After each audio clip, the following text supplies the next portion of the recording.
বিসমিল্লাহির রহমানির রহিম। আপনাকে এত রাত্রে আমি ডেকেছি, আপনারা অনেক কষ্ট করে এখানে আসছেন, এই জন্য আপনাদের ধন্যবাদ। আপনারা জানেন দেশের যে বিদ্যমান আইন শৃঙ্খলা পরিস্থিতি সম্বন্ধে আমরা পূর্ণ সজাগ এবং সচেতন। আপনারা জানেন যে আওয়ামী দোসররা তারা দেশকে অস্থিতিশীল করার জন্য সব ধরনের চেষ্টা করতেছে। যেহেতু তারা প্রচুর টাকা দেশ থেকে স্থানান্তর করেছে, ওই টাকা তারা এখনো ব্যবহার করতেছে। এই টাকা ব্যবহার করে দেশকে একটা অস্থিতিশীল পরিস্থিতি করার চেষ্টা করতেছে। আমরা এইটা কোনো অবস্থায় করতে দিব না। আমরা যেভাবে হোক এটা প্রতিহত করব। দিনে রাত্রে যেখানে আমাদের বাহিনীর প্রয়োজন হবে তারা সেখানে যাবে এবং এটাকে প্রতিহত করবে। আপনারা জানেন, আমি আপনাদের সামনে দায়িত্বহীনভাবে বলতে চাচ্ছি, আমি এই আওয়ামী যারা এই কাজগুলি করতেছে তাদের আমি ঘুম হারাম করে দিব এবং তারা কোথাও কোনো স্থান পাবে না। দিনে রাতে যে জায়গায় হোক না কেন তাদের কোথাও কোনো স্থান হবে না। আর একটা আমি আপনাদের কাছে দায়িত্বহীনভাবে বলতেছি যে আমার বাহিনীকে আমি ইনস্ট্রাকশন দিয়েছি, তারা তাদের টহল কার্যক্রম আরো বৃদ্ধি করবে। আগামীকাল থেকে যেন কোথাও কোনো কিছু না ঘটে এই জন্য তারা ব্যবস্থা নেবে। এবং এই আমি বাহিনীর সবাইকে আমি এই ইনস্ট্রাকশন দিয়েছি এবং তারা এটা ভালোভাবে কার্যকর করবে। এবং তারা যদি ভালোভাবে কার্যকর করতে না পারে তবে তাদের বিরুদ্ধে আমি একটা অ্যাকশন নিব। তা আপনারা দেশবাসীকে আশ্বস্ত করবেন, আইন শৃঙ্খলা পরিস্থিতি দিনে দিনে আরো উন্নতি হবে এবং এটা অবনতি হওয়ার কোনো সম্ভাবনা নাই।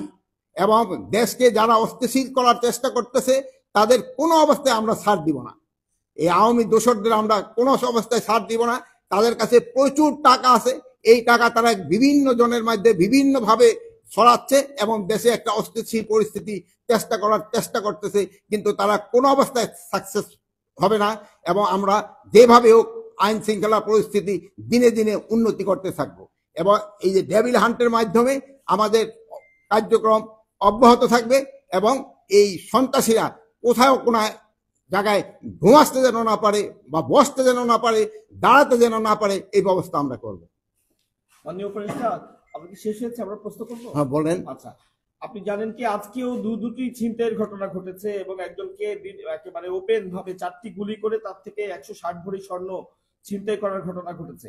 এগুলোর পেছনে কি আপনি সে আওয়ামী দোসরদেরই দেখছেন না অন্য কেউ এই সুযোগটি নিয়ে এই কাজটি করছে? কি মনে করছে? এইতে ওই দোসররাই বেশি জড়িত। এইটা এলাকাটা হলো বনশ্রী এলাকায় যে এই ঘটনাটা ঘটছে, এটা আমার নজরে আছে।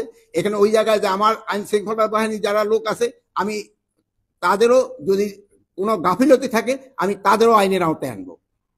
এখনো স্যার এই মুহূর্তে 2টি ডিবির টিম মতিঝিল বিভাগ কাজ করতেছে স্যার। এখন আপনার পদত্যাগ দাবি করা হয়েছে কিছু সময় আগে। ঢাকা বিশ্ববিদ্যালয় এলাকায় শিক্ষার্থীরা বিক্ষোভ মিছিল করেছেন, সমাবেশ করেছেন, তারা আগামীকাল দুপুর পর্যন্ত সময় বেঁধে দিয়েছেন আপনার পদত্যাগের জন্য। এই বিষয়টি কি আপনার নজরে এসছে?